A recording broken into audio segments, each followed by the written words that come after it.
suis rendu compte à la fin que la musique classique qu'il voulait prendre ne marchait pas.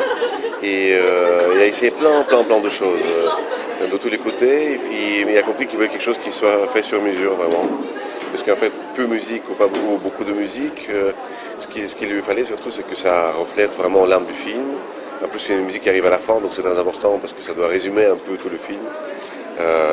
Et quand ils se sont rendus compte qu'il fallait trouver quelque chose sur mesure, du coup, ils ont commencé à rencontrer des compositeurs au dernier moment, dans le stress de la finition du film, parce que le film était à 3 semaines de fin de mix, quelque chose comme ça. C'est un film qui est tourné en France.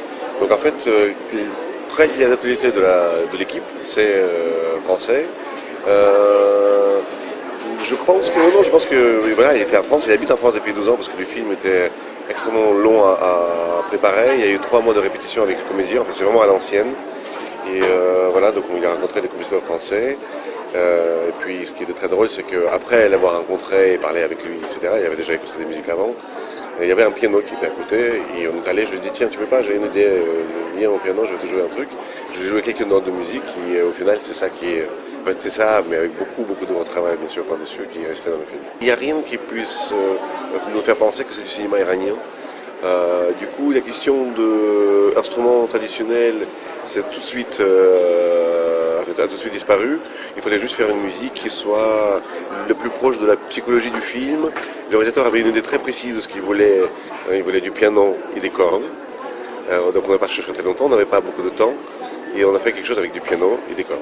Par rapport à des délais parfois de musique de film qu'on a sur des productions où il y a 40 minutes ou 1 heure de faire, c'était assez privilégié parce qu'on avait pour 3 minutes, je pense qu'on a travaillé 2 semaines sur 3 minutes de musique.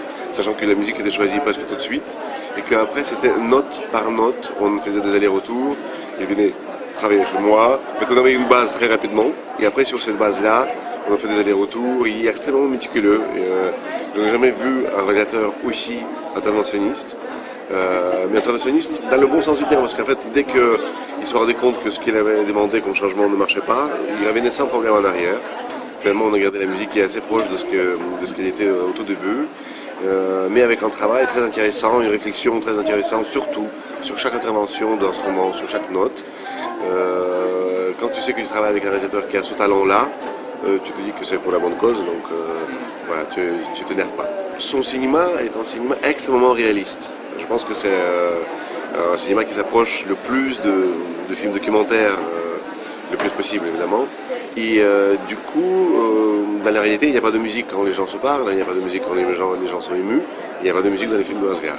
Par contre, ce qui est intéressant avec lui, c'est qu'à la fin, il a vu quand même que l'émotion du film, comme une sorte de résumé de toute l'émotion du film, soit apportée par la musique, et que ça se lève, que ça décharge, ça permet aussi aux gens de décharger l'énergie qu'ils ont accumulée pendant le film, parce que ces films sont très tendus. Ce qui est pas mal, c'est qu'il m'a dit la dernière fois qu'on a parlé, j'ai compris que en fait, je pourrais mettre de la musique, plus de musique dans mes films, et que ça pourrait être très discret. On pourrait même se demander est-ce que c'est de la musique ou pas de la musique, mais en tout cas, quand on l'utilise d'une manière très prudente, ça peut vraiment apporter des choses, et j'ai envie d'aller sur ce chemin-là. La partition est finie depuis 2-3 mois. C'était génial à faire. C'était génial d'avoir Robert De Niro sur l'écran de travail pendant 2 mois, qui est absolument fantastique dans le film. Écoute, qu'est-ce que je pourrais dire? Je pourrais dire que c'est une comédie de gangsters qui est parfaitement maîtrisée. C'est un scénario de Tony Benequista, qui a déjà travaillé avec Audiard, donc c'est une très bonne base déjà. Les acteurs sont fantastiques. Ce qui nous a été demandé, c'est... En fait, il y a 2 styles musicaux dans le film. Le premier, c'est un peu de la comédie grinçante, un peu noire, avec une peur un peu sous-jacente. Et la deuxième partie, c'est de la musique très électro, très programmée, parce que le film change un peu de style. En fait, on va d'une comédie vers quelque chose de plus en plus angoissant et plus en plus d'action. Donc il y a un chemin un peu dans la musique où on part de quelque chose qui pourrait très vaguement être des clins d'œil au cinéma italien, à la musique de mafia italienne, vers quelque chose de beaucoup plus moderne, beaucoup plus tendu, avec des guitares, avec des percussions, avec de la programmation. Et dans la finale du film, tout se rejoint. Il y a l'orchestre d'un côté, l'électronique et la programmation de l'autre, et en fait ça devient complètement effervescent, j'espère. On était appelés au dernier moment, pareil. Luc Besson fait des choses dans des délais qui sont absolument incroyables. Il y a une très grande équipe qui travaille pour ça. Il y a eu une compétition qui était faite, il me semble, à 12 mois de fin de film, avec des compositeurs américains, des compositeurs français. Donc le jour où nous avons annoncé qu'on avait gagné, il nous restait 1 mois et demi pour faire tout, produire tout, parce qu'il devait terminer le film avant fin février, je ne me souviens plus. Ah oui, c'était pour les raisons de production avec les Américains qui avaient une date de livraison. Ce qui est très agréable avec Luc, bon, c'est vrai que si Martin Scorsese était intervenu pour la musique, j'aurais pas dit non. Mais ce qui est très agréable avec Luc, c'est que personne n'intervient dans la musique. C'est lui qui dit oui ou non. Une fois qu'il a dit oui, il ne changera jamais d'avis. Quand on m'a dit ça, je n'ai pas cru, mais en fait, ça c'est confirmé.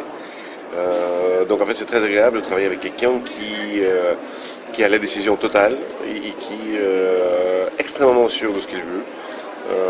À chaque fois qu'il a apporté des petites précisions, des petits changements, modifications des musiques, c'était jusqu'à parler des instruments, carrément, de la nature des instruments, de la manière de jouer les instruments. En fait, j'étais assez étonné. Bon, il a travaillé pendant très longtemps avec Eric Serra. Ils sont très amis, donc je pense que du coup, il a beaucoup participé dans la musique, donc il connaît ça vraiment de l'intérieur. Pour lui, ce film, c'est un peu un renouveau, un retour dans le cinéma sous une nouvelle image. En fait, sous une nouvelle casquette, parce que le film ne ressemble pas vraiment à ce qu'il a fait avant, en fait pas du tout à ce qu'il a fait avant. Et il avait envie que ce renouvellement-là soit certainement aussi au niveau des postes, de certains postes en tout cas, dont celui de la musique. Eric Serra a participé dans la compétition aussi. Et Luc Besson a choisi les musiciens à l'aveugle. Donc voilà, il n'y avait ni du favoritisme, ni le contraire. Sur maquette Sur maquette, tout à fait. Et il y avait Beltrami, Cliff Martinez.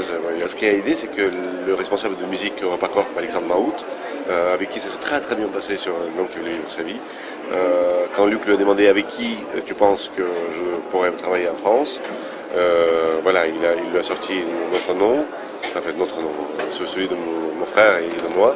Et Luc lui a dit, ah bon, c'est qui? T'es sûr? J'ai dit, bah, écoute, Luc, tu me demandes qui, je te dis qui, donc je suis sûr. Et puis voilà, c'est comme ça qu'on s'est retrouvés dans la compétition.